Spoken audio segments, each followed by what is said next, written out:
हिंदी की प्रेरक कहानी ये सिखाती है कि दूसरों की खुशियों के बारे सोचने वाला व्यक्ति भी हमेशा खुश ही रहता है। मनीष बैंक में एक सरकारी अफसर था। रोज बाइक से ऑफिस जाता और शाम को घर लौट के आता। शहर में चकाचौंध तो बहुत रहती है, लेकिन जीवन कहीं सिकुड़ सा गया है। आत्मीयता की भावना तो जैसे किसी में है ही नहीं, बस हर इंसान व्यस्त है खुद की लाइफ में। यही सोचता हुआ मनीष घर ऑफिस से घर की ओर जा रहा था। फुटपाथ पे एक छोटी सी डलिया लिए एक बूढ़ी औरत बैठी थी, शायद कुछ बेच रही थी। मनीष पास गया तो देखा कि छोटी सी डलिया में वो बूढ़ी औरत संतरे बेच रही थी। देखो कैसा जमाना है, लोग मॉल जाकर महंगा सामान खरीदना पसंद करते हैं, कोई इस बेचारी की तरफ देख भी नहीं रहा। मनीष मन ही मन ये बात सोच रहा था।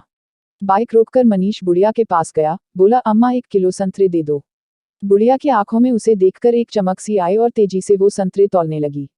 पैसे देकर मनीष ने थैली से एक संतरा निकाला और खाते हुए बोला, अम्मा संतरे मीठे नहीं हैं, और यह कहकर वो एक संतरा उस बुढ़िया को दिया।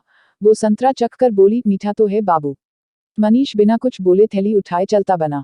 अब ये रोज का क्रम हो गया। मनीष रोज उस बुढ़िया से संतरे खरीदता और थैली से एक संतरा निकाल कर खाता और बोलता, अम्मा संतरे मीठे नहीं हैं, और कहकर बचा संतरा अम्मा को देता। बूढ़ी संतरा खाकर बोलती, मीठा तो है बाबू।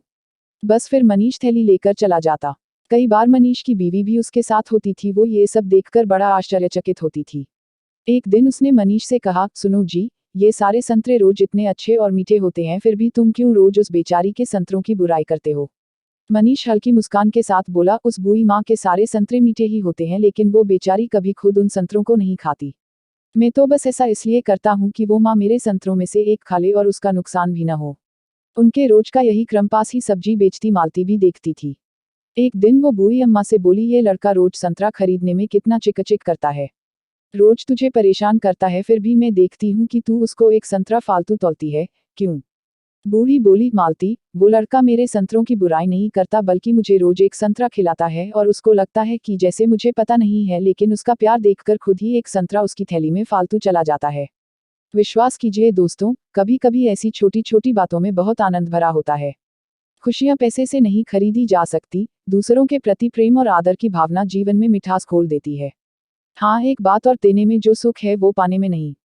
दोस्तों, हमेशा याद रखना कि खुशियां बांटने से बढ़ती हैं। ये कहानी मेरी पसंदीदा कहानियों में से एक है और आपको भी बेहद पसंद आई होगी। हो सके तो दोस्तों इस कहानी को अपने फेसबुक और ट्विटर पर शेयर कर दें। हमारा फेसबुक पेज भी जरूर लाइक करें। बस इतनी सी गुजारिश है आपसे। साथ ही आप नीचे कमेंट बॉक्स में अपने विचार लिखना ना भूलें। आपके कमेंट से मुझे बहुत प्रोत्साहन मिलता है। धन्यवाद। कैसे आपकी मुस्कुराहट लाखों चेहरों पर मुस्कान ला सकती है। सबसे बड़ा झूठ भगवान से क्या मांगे, ईश्वर तू ही अन्नदाता है।